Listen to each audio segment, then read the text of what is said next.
Last લેક્ચરમાં આપણે તમે જોયું 3 પ્રકારની કેન્દ્રાનુરાગી યોગશીલ પ્રક્રિયા વિશે ભણ્યા હતા. પહેલું હાઇડ્રોજન સાયનાઇડ વડે યોગશીલ પ્રક્રિયા, સોડિયમ હાઇડ્રોજન સલ્ફાઇડ વડે યોગશીલ પ્રક્રિયા, રામજી હેલોજન સાથે કેન્દ્રાનુરાગી યોગશીલ પ્રક્રિયા અને સૌથી છેલ્લે સમતુલ્ય મોનો અને ડાયહાઇડ્રિક આલ્કોહોલ સાથેની આલ્ડીહાઇડ કીટોનની યોગશીલ પ્રક્રિયા.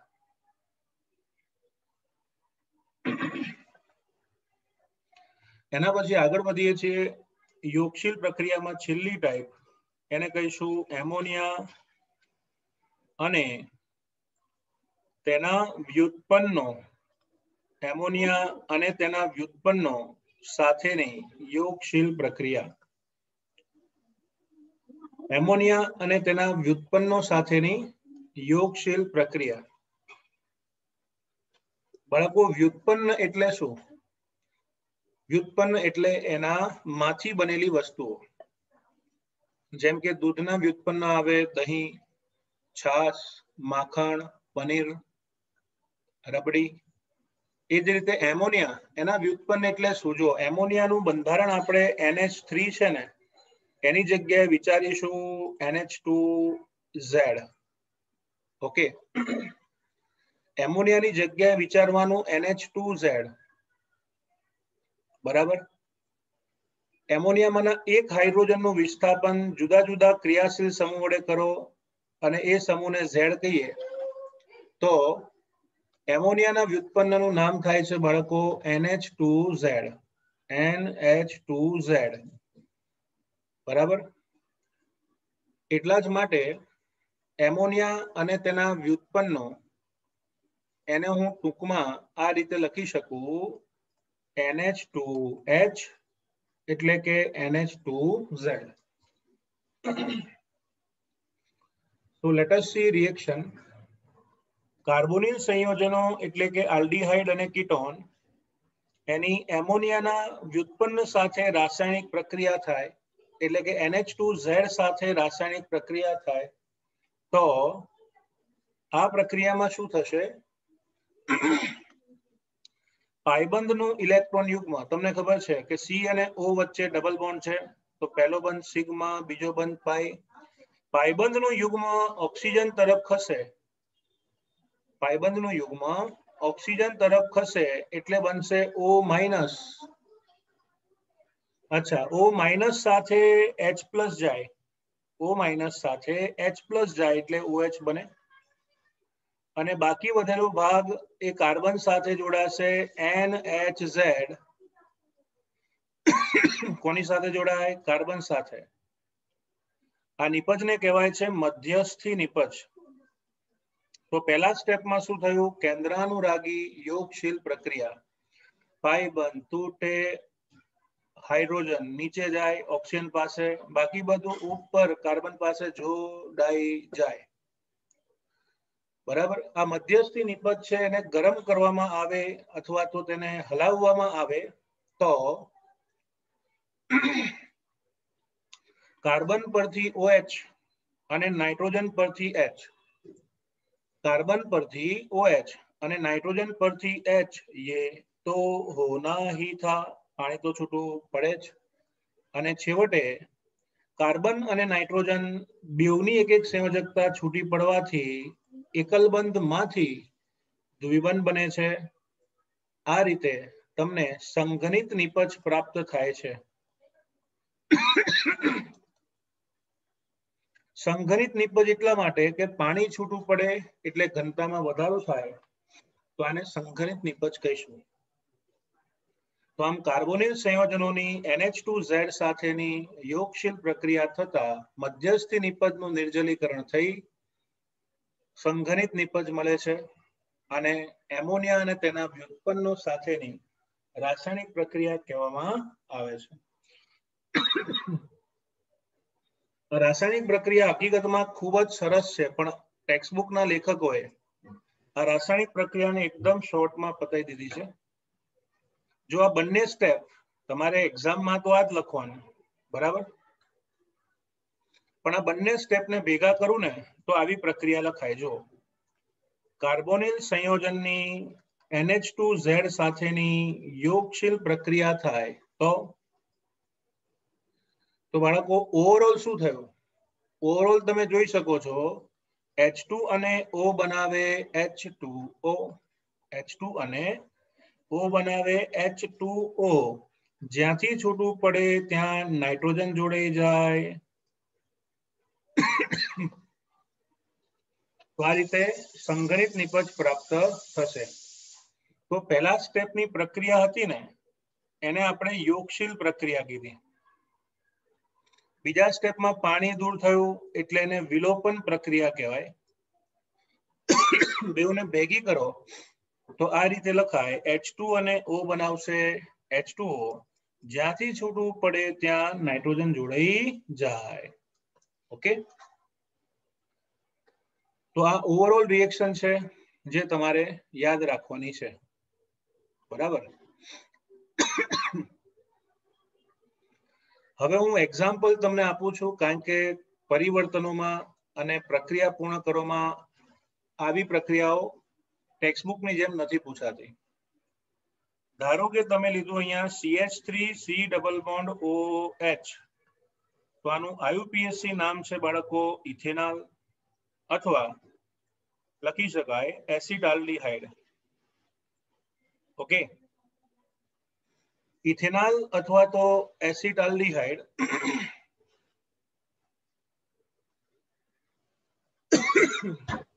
એની જુદા જુદા પ્રક્રિયકો સાથેની યોગશીલ પ્રક્રિયા આપણે જોઈશું. ઓકે, તો બાળકો ઇથેનોલની સૌથી પહેલી પ્રક્રિયા એમોનિયા સાથે, એમોનિયા એને હું લખી શકું NH2H. તો પહેલો પ્રક્રિયક છે બાળકો એમોનિયા. બીજી પ્રક્રિયા એને લખીએ તો સેકન્ડ રિએક્શન એનું નામ છે સ્ટુડન્ટ્સ કોઈ પણ પ્રકારનો વિસ્થાપિત એમાઇન એટલે કે RNH2, પ્રાથમિક એમાઇન, દ્વિતીયક તમે સમજી શકો છો મિથેન એમાઇન, ઇથેન એમાઇન, કોઈ પણ પ્રકારનો એમાઇન. એટલે H ની જગ્યાએ આપણે શું લીધું? R. ચલો ત્રીજો પ્રક્રિયક લઉં છું હાઇડ્રેઝિન અથવા તો હાઇડ્રોક્સિલ એમાઇન. ચલો હાઇડ્રોક્સિલ એમાઇન એટલે OH સમૂહને હાઇડ્રોક્સિલ સમૂહ કહેવાય, NH2 એટલે કે એમાઇન. તો આનું નામ છે હાઇડ્રોક્સિલ એમાઇન.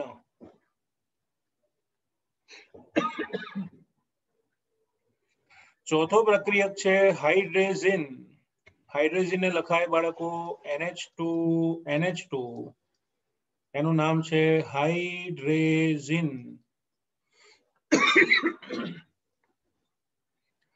ચલો ત્યારબાદ હાઇડ્રેઝિન એને આપણે કહીશું NH2.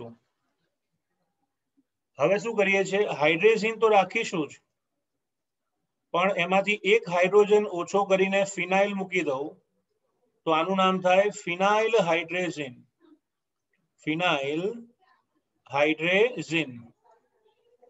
ઓકે, ચલો એ જ રીતે ફિનાઇલ હાઇડ્રેઝિન એના પછી બીજું એક પ્રક્રિયક લઈએ. એમાં પણ બાળકો હાઇડ્રેઝિન એમાંથી ફિનાઇલ જોડી દેવાનો એટલે કહેવાય ફિનાઇલ હાઇડ્રેઝિન. નાઇટ્રોજન વાળો કાર્બન નંબર 1 તો પડોશી કાર્બન નંબર 2 થાય. તો લખીશું બીજા ઉપર નાઇટ્રો, ચોથા ઉપર નાઇટ્રો, 1 2 3 4. તો આનું નામ થાય 2,4-ડાયનાઇટ્રો ફિનાઇલ હાઇડ્રેઝિન. 2,4-ડાયનાઇટ્રો ફિનાઇલ હાઇડ્રેઝિન. અને છેલ્લો પ્રક્રિયક છે, તમને યુરિયાનું સૂત્ર ખબર હશે. યુરિયાનું સૂત્ર આવે NH2CO NH2. શું કરવાનું ખબર છે? યુરિયા હોય ને, યુરિયા એમાંથી એક હાઇડ્રોજન દૂર કરી નાખીને આગળ હું NH2 મૂકી દઉં તો બની જશે સેમી કાર્બેઝાઇડ.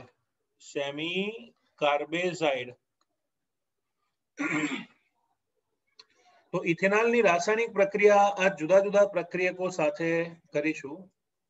ઓકે, ઇથેનોલ એની રાસાયણિક પ્રક્રિયા આ જુદા જુદા પ્રક્રિયકો સાથે કરીશું.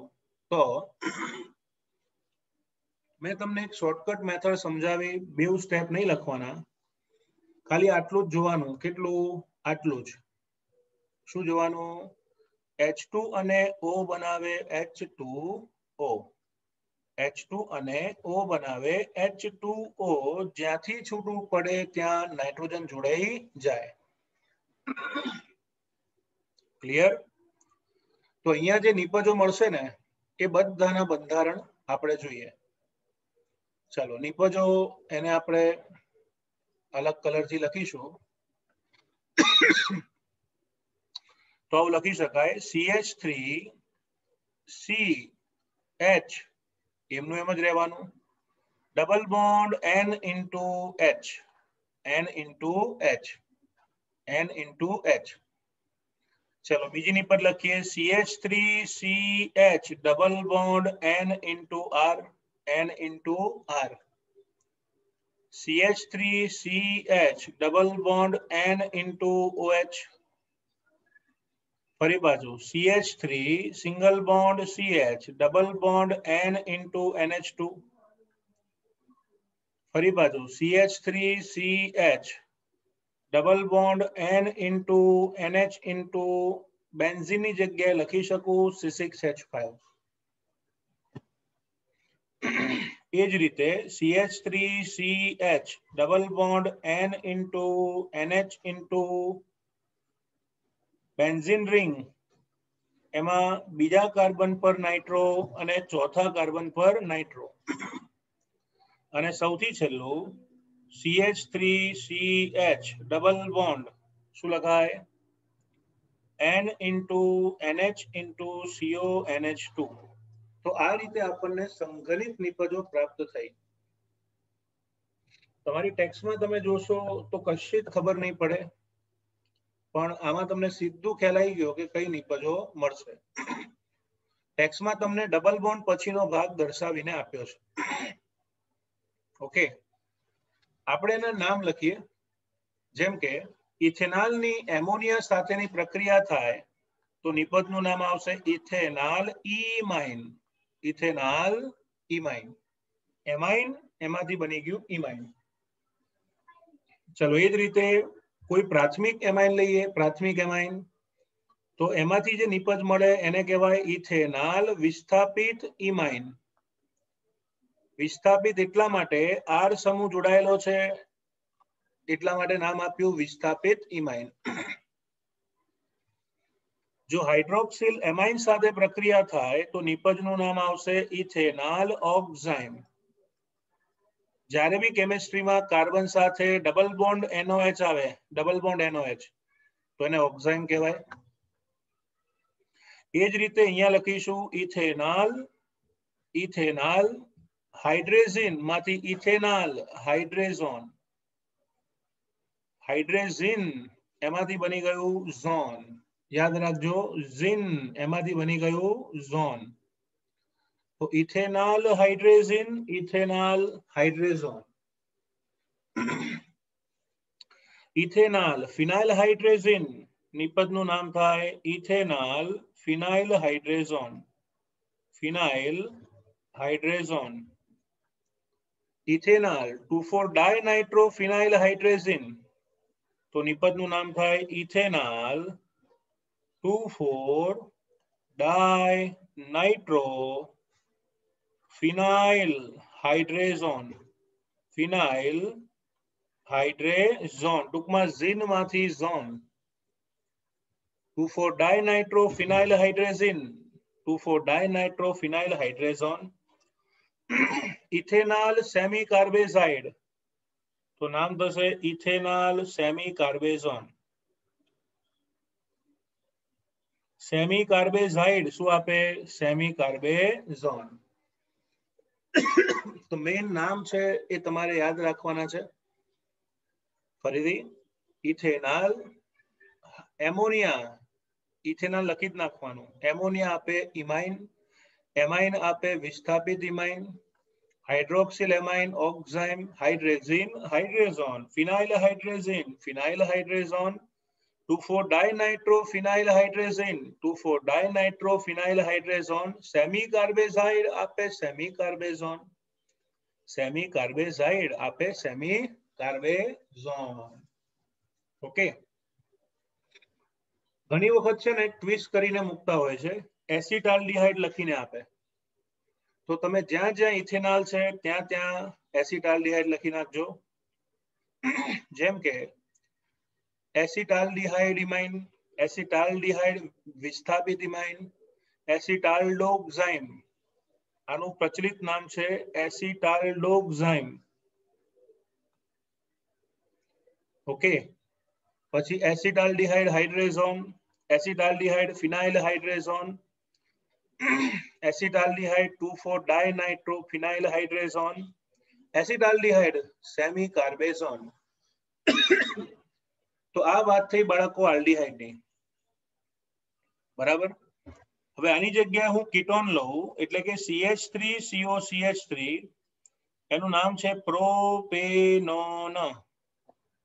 તો જો હું કીટોન લઉં તો એમાં એક જ જગ્યાએ ડિફરન્સ છે, હાઇડ્રોજનની જગ્યાએ શું લીધું છે CH3, ખાલી H ની જગ્યાએ CH3 મૂકો તો આખું ટેબલ કીટોનનું થઈ જાય. તો એકવાર આપણે નામ વિચારી લઈએ, બરાબર. પ્રોપેનોન એનું પ્રચલિત નામ છે બાળકો એસીટોન. તો ચલો નામકરણ કરવું હોય તો નિપજનું નામકરણ આ રીતે કરી શકાય, propanone ammonia, propanone imine, propanone વિસ્થાપિત એમાઇન, પ્રોપેનોન વિસ્થાપિત imine, propanone hydroxylamine, propanone oxime, propanone hydrazine, propanone hydrazone, propanone phenylhydrazine, propanone phenylhydrazone, propanone 2,4-dinitrophenylhydrazine, અહીંયા પણ એ સેમિકાર્બેઝાઇડ આપે સેમિકાર્બેઝોન. ઘણી વખત તમને એવું થતું હોય છે કે સર આટલું બધું પૂછાય તો સાંભળી લેજો, બોર્ડમાં હું ભણાવું છું એ જ પૂછાય છે, એવું ન રાખતા કે ટેક્સ્ટબુકમાં ટેબલ આપ્યું એટલે કોષ્ટક વાંચવાનું નહીં. 10મા ધોરણથી ટેવ પડી હોય એ કોષ્ટકમાં બધું નકામું આપે, પણ આમાં કોષ્ટકમાંથી જ પરિવર્તન આવ્યું હતું ગઈ સાલ, બરાબર. એટલે નામ સાથે તૈયાર કરીશું આ છેલ્લી યોગશીલ પ્રક્રિયા, એમોનિયા અથવા એના વિસ્થાપિત સમૂહ સાથેની રાસાયણિક પ્રક્રિયા.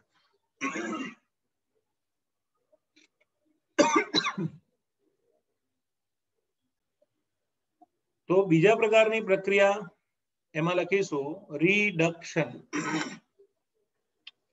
રિડક્શનના મુખ્યત્વે બે પ્રકાર છે.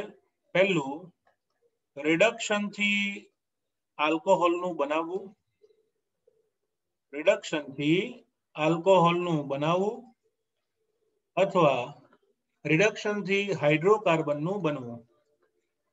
તો બાળકો રિડક્શનથી આલ્કોહોલ કઈ રીતે બને એ આપણે જોઈએ.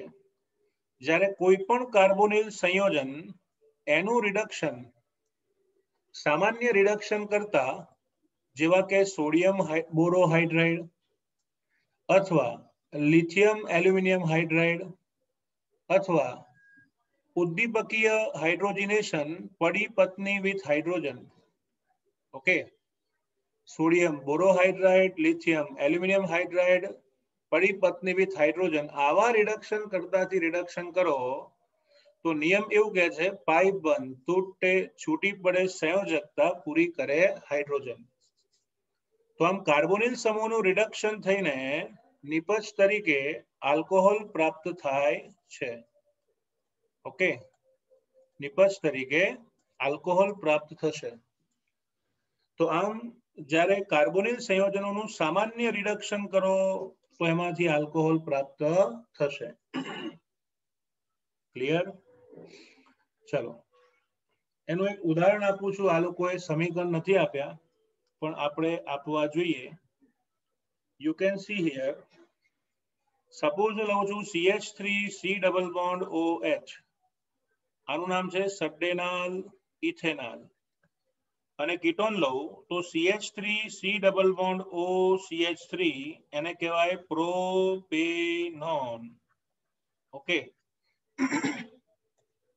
તો ઇથેનોલ અથવા તો પ્રોપેનોન એનું રિડક્શન જો રિડક્શન કરતા ચેપ્ટર નંબર 11 માં ભણી ગયા લિથિયમ એલ્યુમિનિયમ હાઇડ્રાઇડ અને બીજા સ્ટેપમાં પાણી વડે થાય તો ફરીથી પહેલા સ્ટેપમાં લિથિયમ એલ્યુમિનિયમ હાઇડ્રાઇડ અને બીજા સ્ટેપમાં પાણી વડે રિડક્શન થાય તો રિડક્શન કરતા આપણને 4 હાઇડ્રોજન આપે છે. આ બેલેન્સિંગ બુકમાં નથી, પછી એડ કરી દેજો. રિડક્શન કરતા 4 હાઇડ્રોજન આપશે તો પ્રક્રિયા આવી થશે, કાર્બોનિલ સમૂહ આખો તૂટી જાય. કેટલા હાઇડ્રોજન છે? 4. આધે ઇધર જાઓ.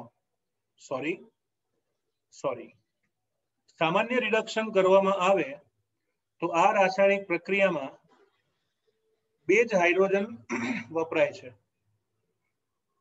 ઓકે, સામાન્ય રિડક્શન થાય છે એટલા માટે આ રાસાયણિક પ્રક્રિયામાં 2 જ હાઇડ્રોજન વપરાય છે.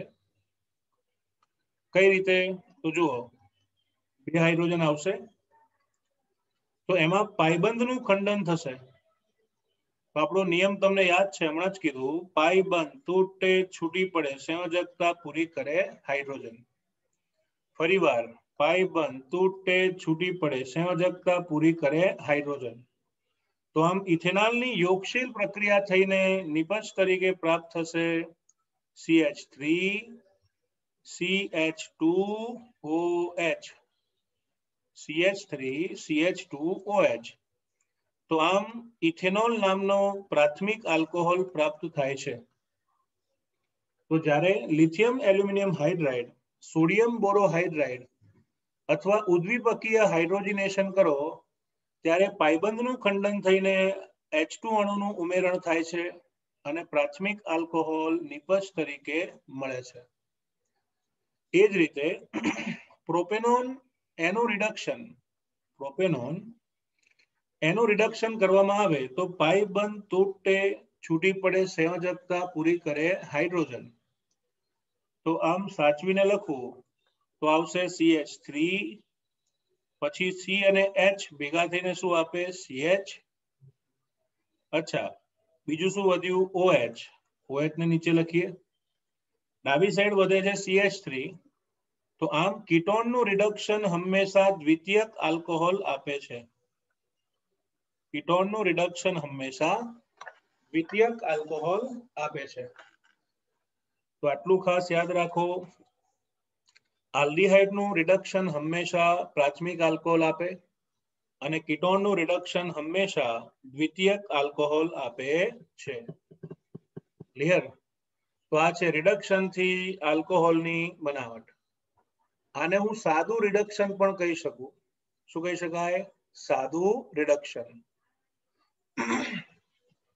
ચલો એનાથી એક સ્ટેપ આગળ વધીએ તો બીજા પ્રકારનું એક રિડક્શન છે. એમાં લખવાનું છે રિડક્શન થી હાઇડ્રોકાર્બન. રિડક્શન થી હાઇડ્રોકાર્બન. તો રિડક્શન થી હાઇડ્રોકાર્બન કઈ રીતે બને? તો બાળકો, આ રાસાયણિક પ્રક્રિયામાં કાર્બોનિલ સમૂહમાં હાઇડ્રોજન ઉમેરાય પણ કરો અને ઓક્સિજન દૂર પણ થાય. આ રાસાયણિક પ્રક્રિયામાં કાર્બોનિલ સમૂહમાં હાઇડ્રોજન ઉમેરાઈને CH2 બનશે. CH2. ઓકે, અને ઓક્સિજન પાણી બનીને છૂટો પડી જશે. તો આ રિડક્શનમાં હાઇડ્રોજન ઉમેરાયો પણ ખરો અને ઓક્સિજન દૂર પણ થયો. એટલા માટે આવા રિડક્શનને બાળકો પ્રત્યક્ષ રિડક્શન કહેવામાં આવે છે. આ પ્રત્યક્ષ રિડક્શન JEE માં શબ્દ વપરાય છે. આલ્ડીહાઇડ અને કીટોનનું પ્રત્યક્ષ રિડક્શન કરો તો અનુવર્તી હાઇડ્રોકાર્બન પ્રાપ્ત થશે. કઈ રીતે? જો એમાં 2 પ્રકાર છે. પહેલો પ્રકાર ક્લેમેન્સન રિડક્શન. ક્લેમેન્સન રિડક્શન. તો બાળકો, ક્લેમેન્સન રિડક્શનમાં કોઈ પણ કાર્બોનિલ સમૂહ એની ઝિંક મર્ક્યુરી સનરસ એને આપણે એમાલ્ગમ કહીએ છીએ અને સાંદ્ર HCl સાથેની યોગશીલ પ્રક્રિયા થાય, કાર્બોનિલ સંયોજનની ઝિંક મર્ક્યુરી સનરસ અને સાંદ્ર HCl ના મિશ્રણ સાથે પ્રક્રિયા થાય તો આ બંને વચ્ચે રાસાયણિક પ્રક્રિયા થઈને હાઇડ્રોજન ઉત્પન્ન થાય છે. આનું બેલેન્સિંગ આપણી બુકમાં નથી આપતા, પણ તમે બચપનમાં ભણ્યા છો, બચપનમાં કે જ્યારે કોઈ પણ ધાતુ એસિડ સાથે જોડાય તો ધાતુનો ક્ષાર મળે છે અને હાઇડ્રોજન વાયુ મુક્ત થાય છે. એમ અહીંયા પણ ઝિંક ધાતુ HCl માં ઓગળીને ઝડપથી H2 વાયુ આપે છે. તો પછી સર આ મર્ક્યુરીની કેમ જરૂર પડી? તો મર્ક્યુરી એટલા માટે કે એકલું ઝિંક જો HCl માં નાખશો ને તો સીધો બ્લાસ્ટ થઈ જશે અને હાઇડ્રોજન પણ સળગીને દૂર થઈ જશે. આવું ન થાય એટલા માટે ઝિંકને ધીરો પાડવા માટે નેગેટિવ કેટાલિસ્ટ, એને કહેવાય છે ઋણ ઉદ્દીપક, મર્ક્યુરીનો ઉપયોગ થાય. એ ઝિંકની પ્રક્રિયા ધીમે ધીમે થવા દે છે, જેથી ઉત્પન્ન થતા હાઇડ્રોજનનો આપણે રિડક્શન માટે યુઝ કરી શકીએ. બરાબર? તો આમ કાર્બોનિલની પ્રક્રિયા ઝિંક મર્ક્યુરી સનરસ અને HCl સાથે થાય તો 4 હાઇડ્રોજન છે, ભાગલા પાડી દો, आधे इधर जाओ, आधे उधर जाओ. तो आम H2 અને O બનાવે H2O. તો તમે જોઈ શકો છો કાર્બોનિલ સમૂહમાંથી મિથિલિન સમૂહમાં રૂપાંતરણ થઈ ગયું. આ સમગ્ર રાસાયણિક પ્રક્રિયામાં હાઇડ્રોજન ઉમેરાય પણ ખરો, ઓક્સિજન દૂર પણ થાય, એટલે એને પ્રત્યક્ષ રિડક્શન કહેવામાં આવે છે. ઓકે, ચલો ઉદાહરણ લઈએ.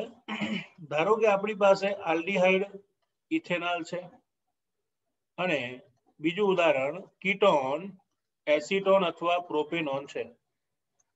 તો આલ્ડીહાઇડ અથવા તો કીટોન એનું રિડક્શન ઝિંક મર્ક્યુરી